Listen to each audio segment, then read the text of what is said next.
siapa pengacara terhebat di Indonesia saat ini menurut Anda? Siapa pengacara terhebat di Indonesia? Saya tidak bisa komentar, tapi pertama kali jujur kalau dari segi cara berpakaian, saya pengagumnya Adnan Buyung Nasution sama cara ngomongnya. Almarhum. Dia mantan bos saya, tapi 20 tahun terakhir dia salah satu musuh saya terbesar dalam perkara-perkara. Saya masih ingat sebelum beliau meninggal, saya masih berhadapan sama dia di Singapura, di arbitrase internasional. Dia mewakili perusahaan Rusia. Dia bawa putrinya yang juga jadi advokat. Saya juga bawa anak saya udah jadi advokat. Waktu itu seperti perang keluarga. Jadi Anda mengagumi almarhum Saya Abang Buyung? mengagumi, saya harus mengagumi Oke. di satu pihak. Walaupun dia jadi musuh saya, itu saya kagumin. Yang masih ada sekarang, siapa yang paling hebat? Yang masih ada sekarang kalau gini, pernah Dirjen Pajak di dalam suatu seminar bilang ke Pak Nono Makarim, nanya ke Pak Nono Makarim, ada siapa lawyer terhebat di Indonesia ini, kata Dirjen Pajak, hanya menteri kepada Dr. Nono Makarim yang itu adalah mantan bos saya. Dia mengatakan jawabannya begini, hanya dua lawyer yang legal minds yang saya kagumi di Indonesia ini, kata Dr. Nono Makarim. Satu Fred Tumbuhan, yang adalah ahli hukum kepailitan. Mantan bos saya ini anehnya yang kedua yang dia bilang, yang kedua yang saya kagumin ya Hotman Paris katanya. Jadi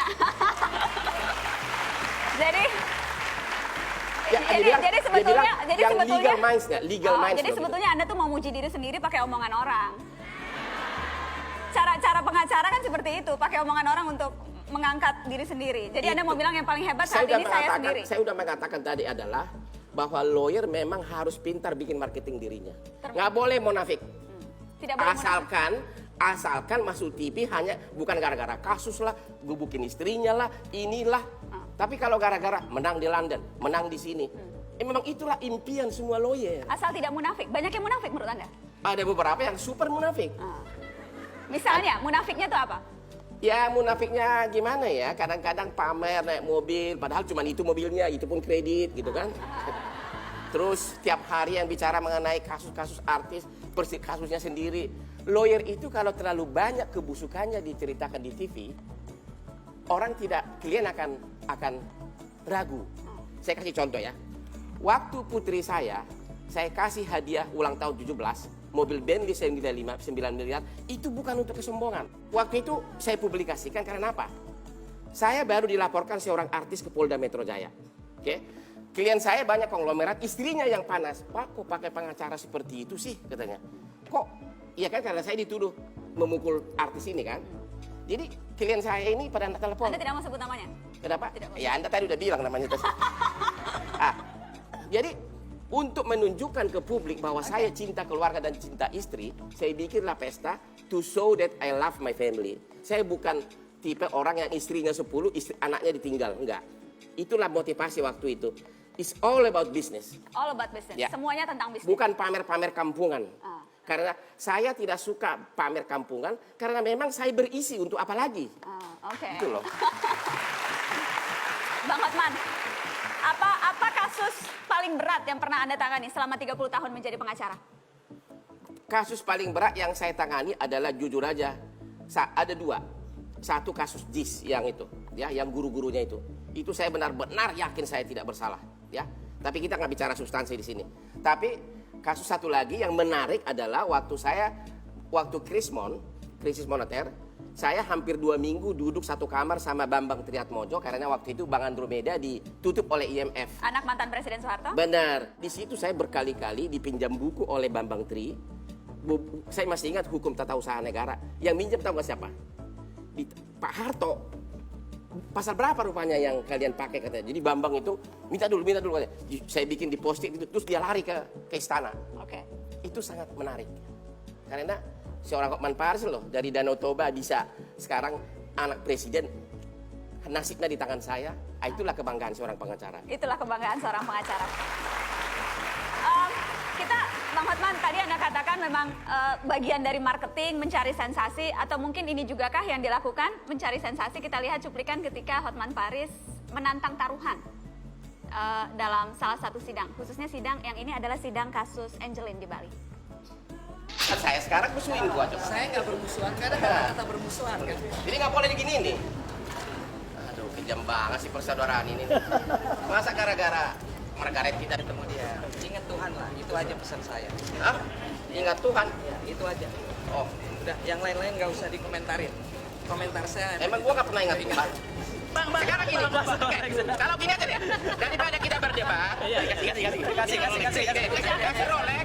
Enggak, mana Rolex? Ada Rolex nggak? Kita orang susah. Kita orang susah. Jangan susah. Kau kan yang menang. Ya, makanya aku tantang. Apa yang mau ngasih? Kalau sampai Margaret, Kalau mau kasih aku deh. kalau sampai Margaret, Kasihlah. tidak kena 340 atau 338 lah. Dengar semua ya. Ya, dengan semua. Nggak mana, tapi kalian juga harus taruhan dong.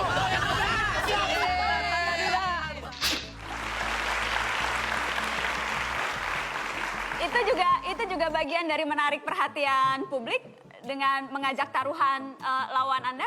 Jujur ya. Jadi waktu itu suasana di pengadilan lagi nunggu sidang. Jadi pada panas malas-malasan, saya langsung iseng panggil haposan sama wartawan. Mau nggak bikin berita? Berita apa? Kata sini saya bilang. Ya, langsung. Jadi begitu saya ketemu Hotma Sitompul yang dianggap orang sangat senior, saya panggil, hei kau sini kau, gue bilang. Tentu kan wartawan yang sedang duduk langsung bangun, ada apa nih mau berkelahi apa gitu kan? Begitu sudah saya panggil sini kau, wartawan langsung siapkan cerobongnya, ya kameranya. Jadi langsung pembicaraan itu diliput. Itu ide hanya timbul dalam 1 detik. Makanya saya bilang setiap murid saya di PKPA saya bilang, to be a successful lawyer sebagian adalah lahir dari kandungan ibunya, by biologis. Apa jadi maksud Anda jadi sejak Sudah bagian dari diri kita itu bahwa tiba-tiba ide itu timbul. Oh, sejak dalam kandungan Anda sudah cemerlang, Anda mau bilang gitu? Bukan secara biologis. Tapi itu berarti Anda cuma bercanda ketika taruhan 1 miliar. Saya cuma bertanda iseng karena sidang Jadi belum mulai. tidak betul-betul berani untuk melepas. Oke. Itu Rolex Anda yang 1 miliar itu, Bang? Benar. Yang itu? Saya yakin karena saya udah yakin benar pasti Margaret kena 340. Oke. Karena saya udah yakin benar. Selama 4 bulan persidangan dari cara bertanya hakim kita udah tahu kena kemana nih. Jadi makanya saya berani. Anda Kalau berani. yakin kalah saya nggak mungkin tawarin. Saya ingin tahu statistik kemenangan dan kekalahan Anda berapa banyak? Anda menghitung tidak? Berapa kali Anda kalah, berapa kali Anda menang? Namanya lawyer pasti pernah kalah. Ya. Namanya lawyer pasti pernah kalah. Ya. Tapi memang kebetulan untuk bankruptcy boleh dikatakan memang saya kemenangannya sangat banyak, tapi pernah kalah. Pernah kalah? Ya. Salah satu yang paling penting bagi lawyer adalah, ini pesan saya juga, adalah mengikuti opini publik. Ya. Kemana arahnya publik itu? Dalam kasus Jessica, kalau saya jadi timnya, 2 bulan terakhir sebelum dilimpahkan ke kejaksaan, saya harus suruh ibunya Jessica itu nangis-nangis ke publik. Bagaimana anaknya ditahan tanpa ada bukti. Tapi entah kenapa, anaknya ini, ibunya ini kok disimpan terus. Padahal kalau seorang ibu nangis-nangis di depan publik, pasti Kapolri, Kapolda akan tersentuh hatinya. Mungkin istrinya yang tersentuh. Gimana sih Pak, gitu kan? Ya, kayak kemarin di persidangan kemarin, ya. Jadi Anda ini membuka trik bagaimana seharusnya mengambil opini Benar, publik. ada. Waktu kemarin. Jadi fakta hukum menjadi nomor 2. Yang penting opini. Itu adalah realita. Karena contoh dalam kasus Jessica, itu kan buktinya saksi ahli doang. Kalau saya jadi tim kuasa hukumnya, tinggalkan ruang sidang. Karena itu bukti sudah bukan bukti yang sah. Kenapa Anda bukan tim kuasa hukumnya? Kenapa? Kenapa Anda Oh, ada bukan? rahasia tertentu di situ. Oh, Anda diminta tapi tidak mau atau memang sengaja tidak mau meminta Anda keluarga Jessica?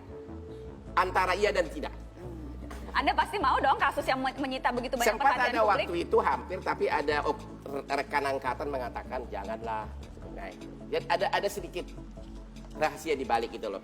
Oke. Tapi memang itu kasus sangat menarik. Sangat menarik dan Ya. Anda mengikuti terus.